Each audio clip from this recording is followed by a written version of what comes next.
Let's talk about the response that Mr. Trump had to the Orlando shooting.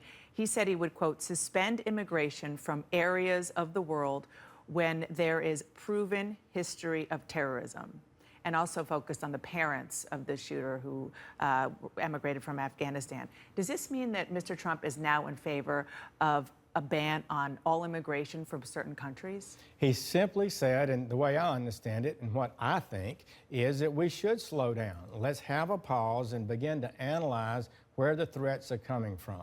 We have a toxic ideology, hopefully very small within Islam. Certainly most people, Muslims, don't agree with this violent jihadist approach. And we need to figure out a better way to identify that. We've written the President, Senator Cruz and I, months ago saying, give us a background of the 580 terrorists that have been convicted since 9/11 and see if we can't see a pattern so we can do a better job of blocking the entry of those. So slowing down, I think, is a good idea. What does that mean? Are you going to look specifically at certain countries? Are you going to look at certain religions? How would that actually work in practical terms? Then I think you look at background. Look at the countries where we have, of this 580 terrorists, about 95% or so are from Islamic countries. So, for example, give me some names of countries that you would look at first. Well, all I can tell you is the public data that we have indicate that there are quite a number of countries in that region that have sent a large number of people that have become terrorists. And so are you talking about Saudi Arabia, or are you talking about?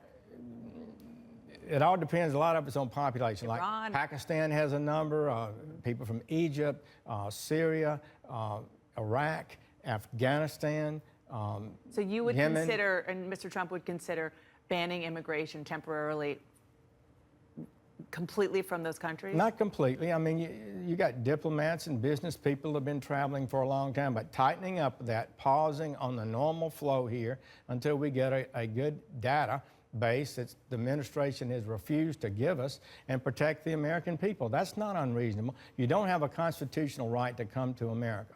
We respect your religion in this country. We will defend your right to free exercise of religion. But a person with an ideology that goes beyond normal religion, that believes you can kill gays, that kills people who change their view about the religion they have, that is a dangerous thing, and we do not have to admit people like that. But the killer in Orlando, the Fort Hood shooter, the San Bernardino shooter, they were all Americans. They were born in America. So how would this solution stop the last several massacres, including the biggest one in this country last week? Well, their parents came here with an ideology, and it seemed to have impacted them.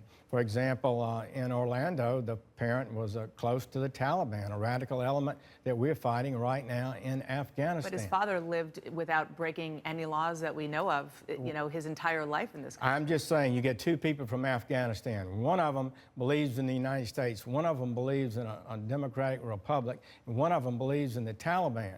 We can't admit everybody in the world. Why don't we admit those who have the greatest chance of being prosperous in the United States to work harmoniously with us? We don't have a duty to admit people who may be at risk or may place Americans at risk.